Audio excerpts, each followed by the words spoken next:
Hi everyone, Andrew here, and I'm here at the Vimy Memorial, the gazebo here that they held up there back in the 1930s, I believe, to commemorate the soldiers that uh, gave their lives to fight for the freedom of Canada. There. And the reason why I'm here is because there's going to be an event later held today in this park here, and I have a pretty good feeling that it's going to be stationed here, specifically at this memorial here in this gazebo. And what the event is Cancel Canada Day, right?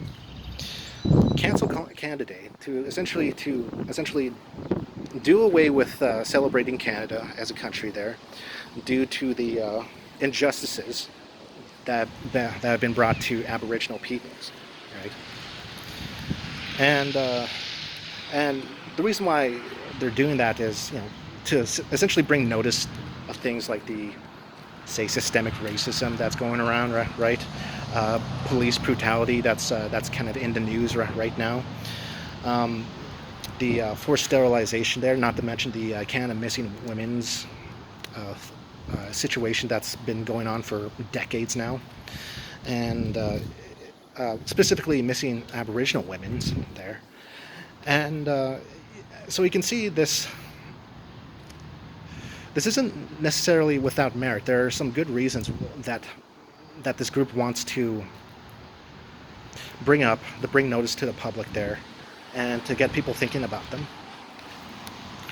And it's rather unfortunate because,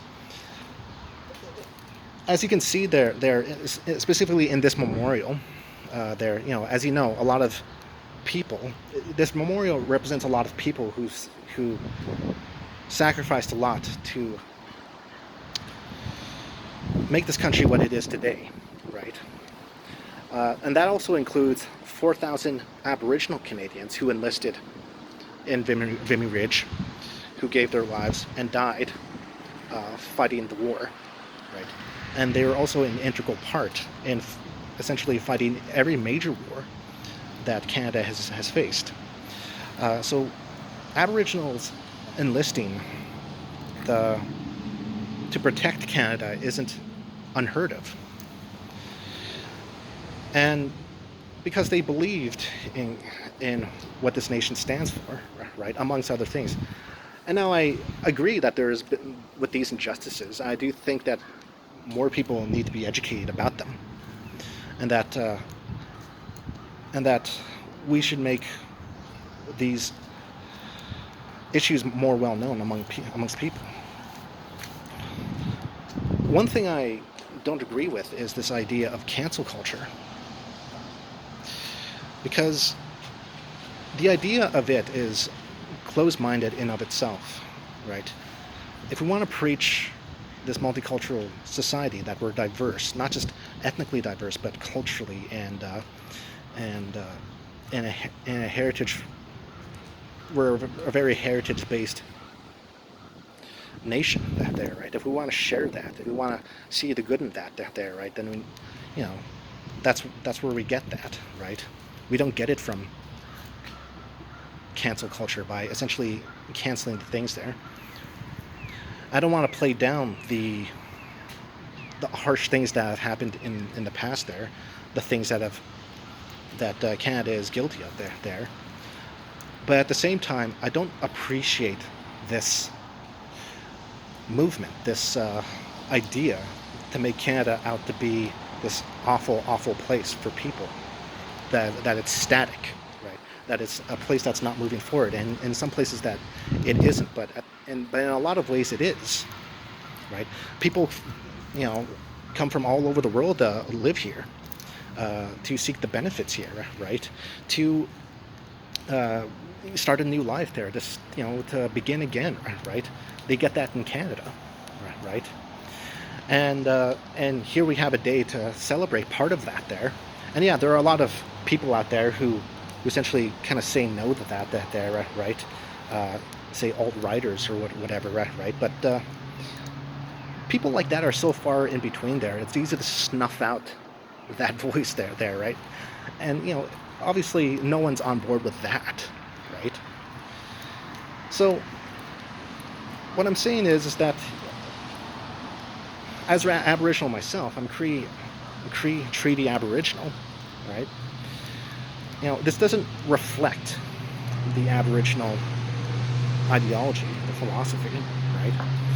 Uh, I've always been taught growing up to listen to people, to be open-minded, right?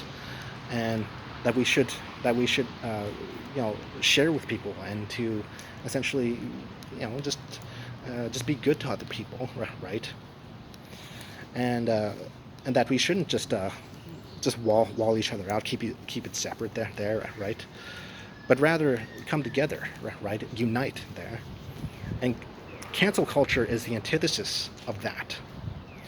And I see a bunch of fellow Aboriginals who promote this idea there, right? And they're usually the educated ones, right? And they are the living antithesis of that you can't be successful, right? That idea of systemic racism, where it's like, yeah, I believe, yeah, there are a lot of things that are preventing visible minorities and some Aboriginals within the governmental system that's harsh toward them, right? You can see that there when you look in the fine print, if you will. But this idea that you can't be successful, that you can't, that there's no hope, that you can't gain anything because you live in Canada, that it's just it's no better than any of the worst countries in the world, right? It's intellectually dishonest, and it's something that really bothers me. If not just as my status as a native, but just as a person, right? I think we're meant to listen to each other, right? And to help bring people, from thinking that rather than just canceling them out, and this philosophy of just shutting people out, it's not good. It's not good. It's not good for the culture. It's not good for people. It's not good for individuals, singular people. So, because in the end of the day, it just creates more bias, right?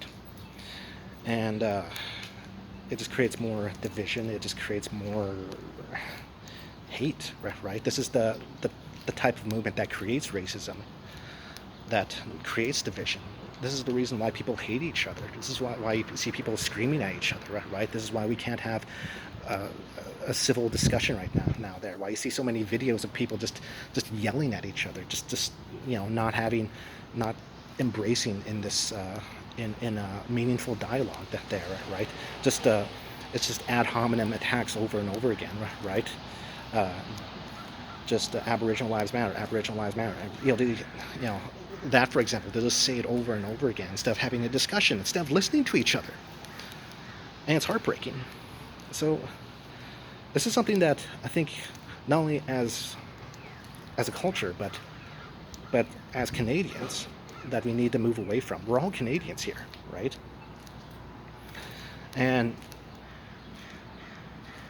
if anything, what I want people to take away from this is that Aboriginal culture, Aboriginal history is Canadian history, right? It's for everyone, and everybody has the right and should learn it, I think. And that we shouldn't cancel other people, because the same can be done about you, right? And it already has been done, and it's no use to us to engage in the same behavior, in the same act that's been sort of stagnating the culture, and that we should be more open-minded and loving and open to people, right? It's I said open twice, but whatever. So yeah, I mean, really, if you want racism to end, racism ends with you, right? Be open, be loving, and be caring, and listen. This is Andrew, signing off. Happy Canada Day.